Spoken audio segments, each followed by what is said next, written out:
ठीक है दोस्तों, जब मैं बड़ा हो रहा था तब लोग अमेरिका, ब्रिटेन या ऑस्ट्रेलिया की ओर नहीं देखना चाहते थे। वो स्कैंडिनेवियाई देश थे। नॉर्वे के लोग, स्वीडिश लोग, के डेनिश लोग। उन्होंने धरती पर छोटे छोटे स्वर्ग बना लिए थे, लेकिन फिर वे बहुत ज़्यादा सफल हो गए। वे खुद को कुछ ज़्यादा ही बड़ा समझने लगे और उन्होंने अपनी सीमाएं तीसरी दुनिया के प्रवासियों के लिए खोल दी, खासकर मुस्लिम देशों से आने वाले प्रवासियों के लिए। और फिर खासकर स्वीडन, मैं कहूंगा कि डेनमार्क के लोगों ने बिल्कुल उल्टा रास्ता अपनाया है। डेनमार्क के लोग कह रहे हैं नहीं नहीं नहीं, वे तो उन्हें बाहर निकालने के लिए पैसे भी दे रहे हैं। अगर मैं डेनमार्क का प्रधानमंत्री होता तो मैं कहता नहीं, हम आपको कोई पैसा नहीं देंगे, बस बाहर निकलो, उनकी संपत्ति जब्त करो और फिर उन्हें बाहर निकाल दो। कोई भी अपराधी, बिल्कुल, आप वहीं से शुरू करो और फिर लोग खुद ही देश छोड़ना शुरू कर देंगे। असल में इसे देखो, इन लोगों की हिम्मत तो देखो। अब ब्रिटेन में मुसलमान इस पर चर्चा कर रहे हैं। रिफॉर्म और दूसरी दक्षिणपंथी पार्टियों के सत्ता में आने से हमें देश छोड़ना पड़ सकता है। इस्लामवादी रोशन अमसाले कह रहा है, मेरी देश छोड़ने की कीमत 5 लाख है, क्राउड फंडिंग करो। मैं कहता हूं, भाई जिस तरह हालात चल रहे हैं, हो सकता है तुम्हें अपनी प्रॉपर्टी बेचने का मौका भी ना मिले। जब तक मौका है बेचो और निकल जाओ, क्योंकि क्रांति के बाद शायद तुम्हें अपनी प्रॉपर्टी बेचने का मौका ना मिले। डेनमार्क अभी उन्हें 30 से 40 हजार डॉलर देकर अपने देश भेज रहा है, टैक्स पेयर्स के पैसे से। स्वीडन सबसे ज़्यादा प्रभावित है। मैंने कुछ समय पहले एक डॉक्यूमेंट्री देखी थी जिसमें बताया गया था कि स्वीडन में, मुझे लगता है ये 80 या 90 के दशक में हुआ था, वहाँ के लोग बाकी देशों से पहले वोक हो गए थे। मुझे लगता है यही वजह है कि मैं कहता हूँ कि वोकिज्म शायद समृद्धि का एक संभावित नतीजा है। जब आप थर्ड वर्ल्ड देशों की इंसानी बर्बरता से सुरक्षित होते हैं तो वहाँ बस एक दूसरे को काटने वाली दुनिया है। जब आप स्कैंडिनेवियाई जैसे सुरक्षित सुंदर देशों में होते हैं तो सोचते हैं, ओह देखो हमने क्या हासिल किया। मुझे लगता है कोई भी इस शानदार समाज में शामिल हो सकता है। तो यह अंततः होने वाला नतीजा है। और इसी वजह से मुझे याद है कि वहाँ 2 महिलाएं थीं। मुझे लगता है कि वे स्वीडिश थीं, या तो स्वीडिश या नॉर्वेजियन महिलाएं थीं। वे वोक थीं और वे मोरक्को गई थीं। उन्होंने अपनों की सलाह नहीं मानी कि वहाँ मत जाओ। उन्होंने आईसिस पर विश्वास नहीं किया। उन्हें ये सब गोरे लोगों का प्रचार लगा, तो वे वहाँ गए और दुर्भाग्यवश कुछ इस्लामवादियों ने उन्हें पकड़ लिया और उनके साथ बेरहमी से बलात्कार किया और सिर काट दिया। ऐसे कई और किस्से हैं उन वोक लोगों के। एक और वोक महिला थी, मुझे लगता है वह भी स्वीडिश थी। वह अपनी अमेरिकी वोक स्वयं सेविका के साथ कांगो गई थी। संयुक्त राष्ट्र के किसी स्वयंसेवी मिशन पर वह भी बेरहमी से मारी गई। वह एक इतालवी था जिसे मैंने पहले दिखाया है। वह गाजा गया था और गेज फॉर गाजा या from the river to the sea जैसे विचार रखता था, और उसकी भी फिलिस्तीनियों ने बेरहमी से हत्या की थी। ये लोग समृद्ध समाजों में होने से सुरक्षित रहते हैं। वे दूसरी संस्कृतियों की बर्बरता से सुरक्षित रहते हैं, इसलिए भूल जाते हैं कि उनके साथ क्या हो सकता है। दुर्भाग्यवश उन्हें इसका पता चलता है। स्वीडन ने 70 के दशक में ऐसा दौर देखा था। मैंने एक डॉक्यूमेंट्री देखी थी जिसमें एक राजनीतिक नेता, जिसका नाम मुझे याद नहीं, ने कहा था, चलो दरवाजे खोलते हैं, चलो लोगों को लाते हैं। तो उन्होंने तीसरी दुनिया के देशों से लोगों को लाना शुरू किया और साथ ही बहुत सारे मुसलमानों को भी लाया, और नतीजतन अब स्वीडन में यही हो रहा है। स्वीडन ऐसा है, ओह हमसे कहाँ गलती हो गई। इसे देखो, ये इस्लामवादी स्वीडन में शरीयत की मांग कर रहे हैं।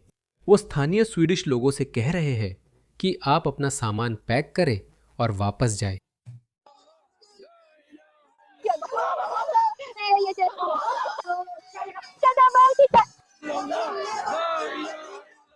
ये तो बकवास है। इन पुलिस अफसरों को देखो। फकी अल्लाह की इजाजत से उससे लड़ो या छोड़ो, दोनों में तकलीफ होगी। मुझे नहीं पता ये क्या कह रहा है, लेकिन ये साफ तौर पर इस्लाम की तारीफ कर रहा है। इस हिजाबी औरत को देखो, इस हिजाबी औरत को देखो। घिनौना। वो अपनी जिंदगी के सबसे अच्छे पल बिता रही है। शायद वो धर्म बदल चुकी है।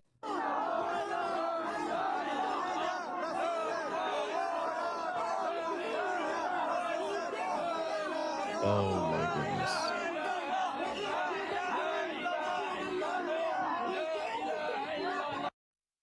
इसे देखो, इस बेवकूफ को देखो। अल्लाह सबसे महान है। अल्लाहू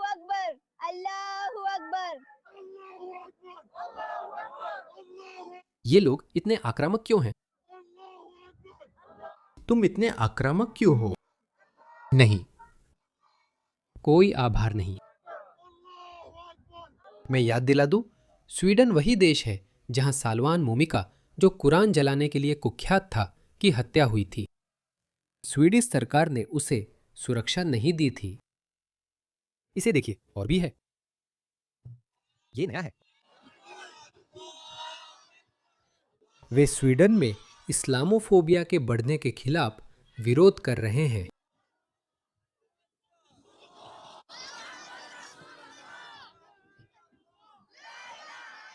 अपनी घटिया जगहों पर वापस जाओ।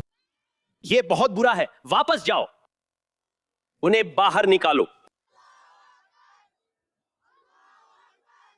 ठीक है, अगर मैं गोरा होता तो मैं बहुत नस्लवादी होता। मैं सच कह रहा हूं। मैं ऐसा होता? ये क्या बकवास है? कोई इसे कैसे बर्दाश्त कर सकता है? खासकर वे लोग जिन्हें याद है कि पहले सब कितना अच्छा था। आप इसे कैसे बर्दाश्त कर सकते हैं? लेकिन मेरे पास कुछ मजेदार फुटेज भी है। इसे देखिए, स्वीडिश कुत्ते पलटवार करते हैं। इसे देखिए। शाबाश कुत्ते, शाबाश कुत्ते। उसका मुंह बंद खोल दो।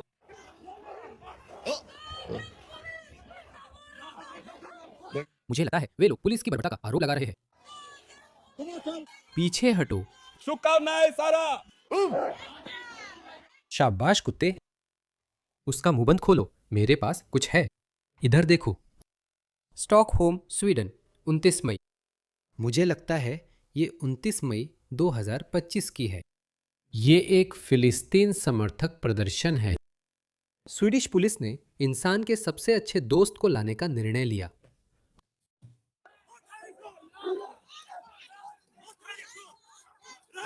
ओ हाँ हाँ, यही है। हमने वो क्लिप देखी थी कई एंगल से। पीछे हटो। ओ अच्छा, उन्होंने उसे पकड़ लिया।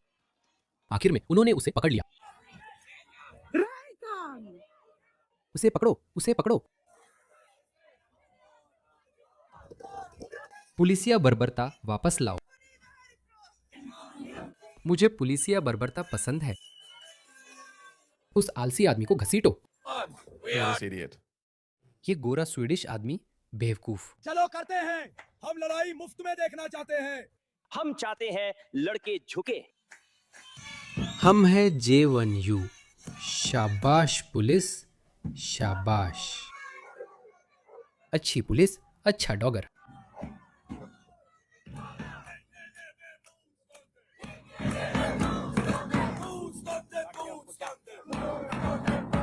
Escalera mutande, escalera mutande। उसे पकड़ो। ओह, बड़े हथियार ले आओ। जैसा कि मैंने कहा, स्वीडन अब इस पर ध्यान दे रहा है और वहां के नेता खुलकर चर्चा कर रहे हैं, बिना नस्लवादी या संकीर्ण सोच वाला कहे जाने के डर के। अब मुझे फर्क नहीं पड़ता, या तो तुम्हें संकीर्ण सोच वाला या नस्लवादी कहा जाएगा, या फिर तुम विलुप्त हो जाओगे। यही वजह है कि मुझे लगता है कि अब इन लेबल्स का कोई मतलब नहीं रह गया है। किसी को फर्क नहीं पड़ता। आइए जानें कि कैसे सैकड़ों बुजुर्ग स्वीडिश लोगों के साथ उनके अपने घरों में प्रवासियों द्वारा बलात्कार और दुर्व्यवहार किया जा रहा है। आज एक प्रवासी को 100 साल की महिला से बलात्कार का दोषी पाया गया। फिर भी आप जिन कानूनों का समर्थन करते हैं, उनके कारण उसे मेरे देश में रहने दिया गया। हर जगह यही समस्या है। आप उन्हें देश से बाहर नहीं कर सकते। आज ऑस्ट्रेलिया में यह बड़ी खबर है। इस ईरानी को निकालने में हमें सालों लगे, जबकि वह वीजा पर था। वह स्थायी निवासी नहीं था। उसे देश से निकालने में सालों लगे। और अगर आप स्थायी निवासी या नागरिक हैं तो भूल जाइए। नए कानून चाहिए दोस्तों, नए समझदारी भरे कानून चाहिए। आइए चर्चा करें कि जब हमारी बेटियां मॉल जाती हैं, बस से सफर करती हैं या स्कूल से पैदल घर लौटती हैं, तो प्रवासी पुरुष उनका यौन उत्पीड़न और दुर्व्यवहार कैसे करते हैं। आइए जनरेशन प्रे पर बात करें। स्वीडिश युवाओं को बाहर से बुलाए गए शिकारी अपमानित और लूट रहे हैं। आप इस पर चर्चा नहीं करना चाहते, मैं समझता हूं। आप भेदभाव के खिलाफ अपनी नैतिकता दिखाना चाहते हैं। अब जाइए, काफी नुकसान हो चुका है। अब हमें दक्षिण पंथियों को यह साफ करने दीजिए। हाँ, आपने अपना काम कर लिया है और धरती के छोटे स्वर्ग बर्बाद कर दिए हैं। अब घर जाइए और दक्षिण पंथ को अपना काम करने दीजिए। इस राजनेता को सुनिए। मैंने उन पर एक विशेष वीडियो बनाया है। आइए देखें कि स्वीडन की उप प्रधानमंत्री अब्बा बुश इस्लाम के बारे में क्या कहती हैं। मुझे लगता है कि हम साफ साफ बात कर सकते हैं कि कम से कम स्वीडिश बहस में, लेकिन यूरोप में भी लोग इस्लाम की बुराइयों की आलोचना करने में डरपोक रहे हैं। इसी वजह से आज स्वीडन के मुसलमान निराश होकर पूछते हैं कि आप स्वीडन के साथ क्या कर रहे हैं, उसे बर्बादी की ओर क्यों ले जा रहे हैं। अब हमें इस्लाम से वही दमन झेलना पड़ रहा है जिससे हम अपने पुराने वतन से भागे थे। अब बेटियों को यहाँ ये झेलना पड़ रहा है, नियंत्रित, दबाई गई इस्लाम के एक तानाशाही रूप से जिसका स्वीडन में कोई स्थान नहीं है। वहाँ हमें उन स्वीडिश मुसलमानों के साथ मिलकर काम करना होगा जो इसे नहीं देखना चाहते। मुझे अच्छा लगा, मुझे वो पसंद आई। वो असल में इस्लाम और मुसलमानों का, स्वीडिश मुसलमानों का जिक्र कर रही है।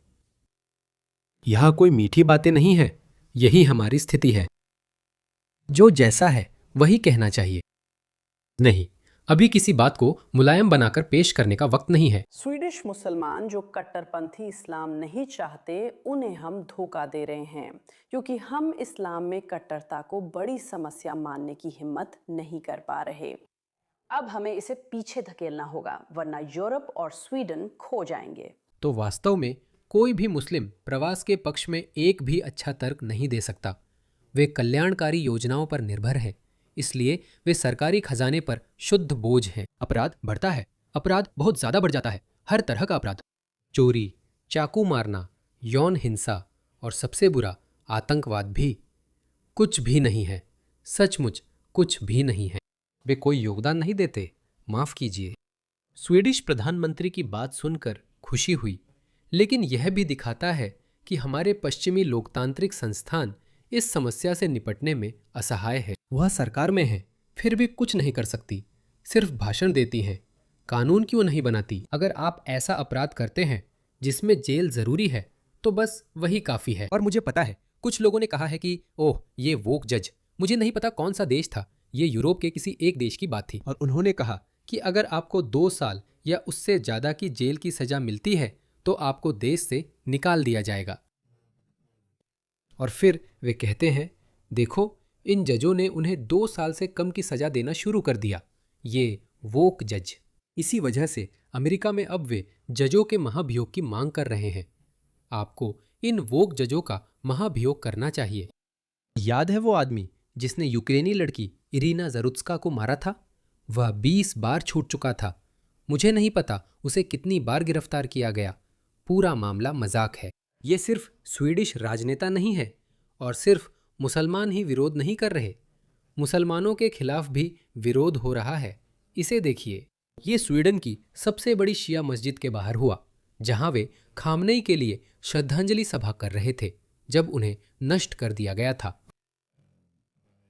इजरायली बमों से। शुक्र है तो ईरानियों को पता चला और उन्होंने कहा, ओ अच्छा, चलो देखते हैं उन्होंने क्या कहा।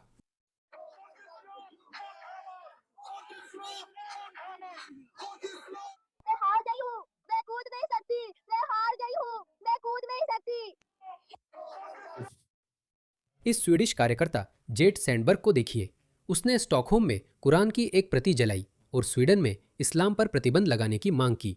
ये कुछ समय पहले हुआ था। मैं हार गई हूँ, मैं हार गई हूँ।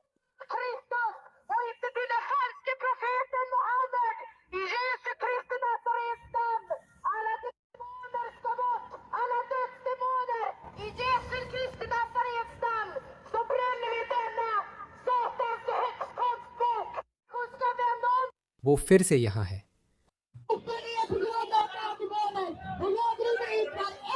दूर हो जाओ तुम शैतान, दूर हो जाओ तुम शैतानी किताब। वो आग में घी डाल रही है। तो मुझे लगता है अच्छी खबर यह है कि लोग जाग रहे हैं, वे विरोध कर रहे हैं और नतीजतन चुने हुए प्रतिनिधि अब उन्हें नजरअंदाज नहीं कर सकते। उन्हें एक कोने में धकेला जा रहा है जहां उन्हें कुछ करना पड़ेगा। तो दोस्तों, हमें रुकना नहीं है, आगे बढ़ते रहो। मुस्लिम देशों से बड़े पैमाने पर प्रवास से कोई अच्छा परिणाम नहीं मिलता, ये साबित हो चुका है।